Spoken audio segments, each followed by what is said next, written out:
are you guys doing? Probably not the best with what's happening in the world right now. COVID-19 is really affecting a lot of our lives. And this is why I want to make this video. As with everything else in life, what's out of our hands, we have no control or power over. But how we feel about it, emotionally and mentally, that's something that we have absolute power over. Right now, I definitely feel like what's happening in our world is extremely difficult. We don't like being sick. Nobody likes being quarantined. And we definitely find it difficult to lose our income because we can't work right now with the quarantine going on. Now, at the same time, even during times like these, I do believe that we have a choice in choosing how we want to see it. Do we see this as something so incredibly awful and we're so frustrated that it's happening? Or can we just look at what's happening and give acceptance to that? And then we can move forward to make the best out of this new normal that we have. A lot of the times people ask me, how can you be happy always? And I always say, what's the alternative? The alternative to being happy is misery. And if I can choose, why would I want to choose to be miserable? Yeah, it is easier said than done because life can be so difficult. But the alternative to trying to be happy is to stay miserable, which is why I want to share with you the time where I injured my back. It was a really severe injury and I couldn't walk for 5 days. I've always had a back problem. Since I was 19, I fell playing netball and I had a slip disc from then on. I've sort of had a recurring back issue every year with working out, any kind of movement even will have my back spasming. So I'm kind of used to back pain. But a few years back, I experienced something that totally scared me because I injured myself so badly that I could not move without pain. I was literally just lying in bed. And I remember feeling so sorry for myself and pity crying because it was so painful. I couldn't even go to the toilet without crying because I could not get out of bed by myself. Like Yuri had to help me, and even then it was excruciating. The scary thing was that I remember feeling like I don't know if I'll get better. And you know how when you're feeling so down and you're in so much pain, it's actually really hard to even think about like this too shall pass. And that's funny too because it did pass. Even when you are feeling like this will never pass, that feeling will also pass. I really looked at my situation and go, you know, Xandria, this has already happened. And instead, Yuri's at home right now because basically we're quarantined at home and he's like cleaning the house. And did you see a cockroach? He saw a cockroach.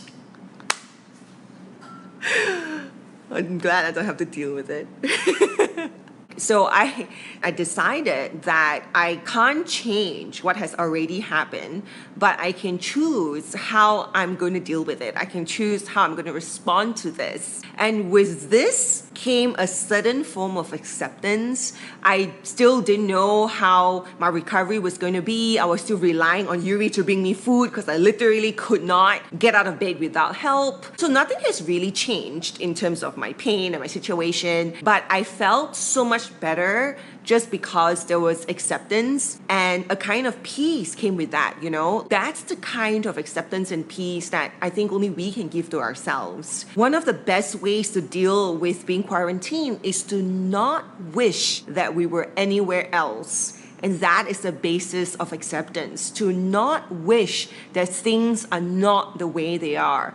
And instead, look at what's happening right now and then choosing to see the opportunity that this can bring into our lives. And this is a choice that we can make. This is something that we do have power over. For everything that's wrong right now, there's so many things that's also right in our lives. And we can focus on being grateful for these things. And it's very hard to feel frustrated and grateful at the same time. So if you're feeling frustrated right now, if you just focus on one or two things or people that you are grateful for, automatically you'll feel so much better. It's like an emotional switch. Our brains and our bodies just cannot focus on frustration and anger when we're focusing on gratitude. And a lot of us are going to be spending 24/7 with family. Even when you love your kids, even if you love your parents, a lot of us are probably not used to spending the entire day with our family. We might get impatient and we might get frustrated with the people whom we love. So I think we can use this as an opportunity to practice patience. In my 30-day happiness program, how you sound matters more than you think is a practice. And this is purely because a lot of the times we're not really mindful of our tone of voice as we speak to people. We put a lot of effort when we're talking to clients and customers, but we kind of forget when we're with the people we love and we sound really impatient, like yeah, over the phone, or now we're gonna see them in person, and there are a lot of past history and sensitivities that goes on in the family dynamics, so we might find ourselves reacting and being really impatient. So if you're quarantined together with your family for the next few weeks, use it as an opportunity to practice your tone of voice with your parents, with your children, with your sibling, with your partner. I think that if we're willing to work on ourselves, then being quarantined can help us instead of hurt us. I mean, when else will we get the time to really sit and reflect? Every day we wake up and it's go, go, go. We're going to brush our teeth, we're going to get to work, we're going to have breakfast, we're going to prepare food for our family, we're going to put out fires at work, we have all these issues, we come home, make dinner again, eat, maybe chill and watch movies for a bit, and then we go to bed. There's hardly any time for us to really sit and reflect on what happened during the day and how we responded or reacted. I mean, there's so many times when I don't put conscious effort into being really observant about my own behavior, I would completely miss the times where I have been impatient or I have been rude. A lot of the times we behave with very little consideration and we behave not very kindly, but we're not aware of it, because that's not our intention. Nobody intends to be rude. Nobody intends to be grumpy. We don't wake up thinking, I'm going to be really mean and unkind today. But throughout our day, that's how a lot of us end up behaving. We end up being rude. We end up being unkind, but that's not our intention,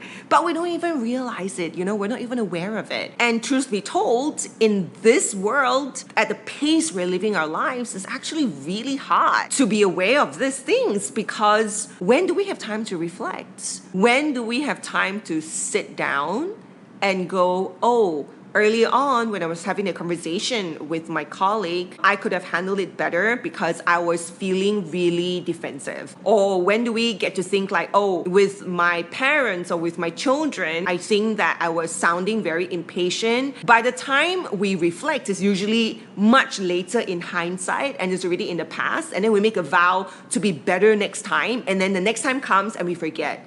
And the reason good intentions are not good enough in a way for us to really change is because it's not something that we're consciously, mindfully practicing. And so if we use this time when we're being quarantined to put in conscious effort into our tone of voice and into observing ourselves and our reactions and identifying what do I want to work on? What do I want to improve in my life? Then it can be such a huge opportunity for us, this downtime. My friend Gianna, she was not feeling well when she got back from a trip and she already self-quarantined for 2 weeks. And now, because our government has announced another quarantine, and so she's basically going to be home for 4 weeks in total.